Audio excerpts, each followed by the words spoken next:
জীব জন্ম নেয় পশুত্ব, মনুষ্যত্ব, দেবত্ব নিয়ে। তা মানুষ ঈশ্বরমুখী হলে দেবত্বে পৌঁছায়, আর সংসারের আবর্তে পড়লে অসুরত্ব বৃদ্ধি পায়। ভগবান শ্রীকৃষ্ণ এখানে 26টি দৈবী গুণের কথা বলেছেন। ভয় না থাকা, অন্তঃকরণের শুদ্ধি, অনিত্য বস্তু বর্জন, জ্ঞান ও যোগে নিষ্ঠা, এই তিনটি প্রধান।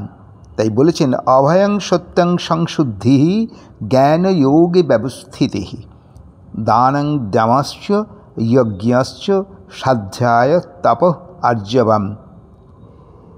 এছাড়া সামর্থ্য অনুসারে দান, বাহ্য ইন্দ্রিয়ের সংযম, যজ্ঞ।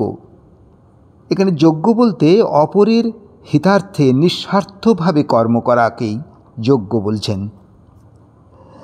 স্বাধ্যায়, স্বাধ্যায় বলতে অপরকে রামায়ণ, মহাভারত, গীতা কিছু পাঠ করে বোঝানো।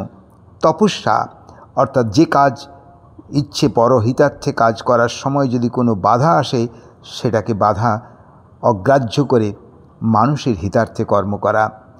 সরলতা, অহিংসা, সত্যম, অক্রোধ, ত্যাগ, শান্তি, অপৈশুনম, দয়াভূতেষু অলুলুপ্তম, মার্দেবং হ্রিং অচাপলম।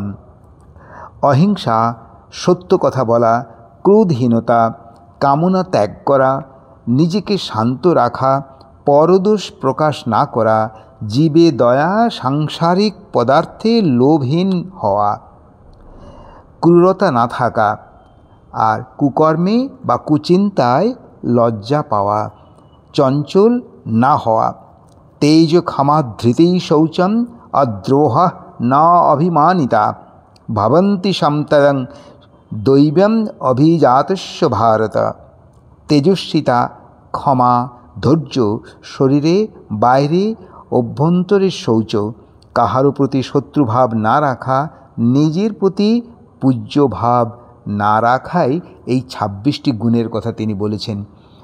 অসূরীয় গুণ কোনটা? দম্ভ, দর্প, অভিমানশ্চ, ক্রোধ, পৌরুষম এব চ, অজ্ঞানং চ অভিজাতস্য পার্থ সম্পদম আসুরিয়ম।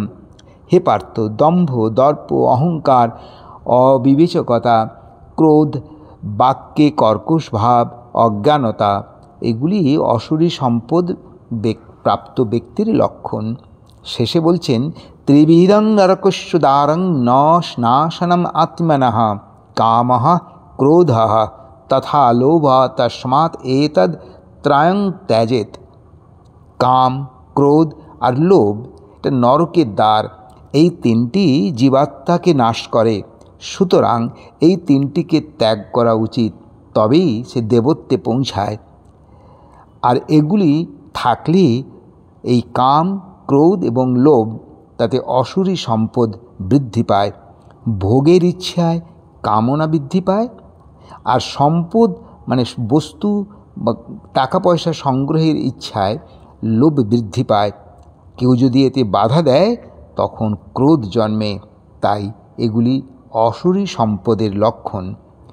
অপরের সুখ কামনা করাই হলো চৈতন্য, আর নিজের সুখ, মান সম্মান, জগতের কাজ বা সংসারমুখী হওয়াই হলো জড়তামুখী হওয়া বা অসূরীয়মুখী হওয়া বা অসূরীয় সম্পদের লক্ষণ।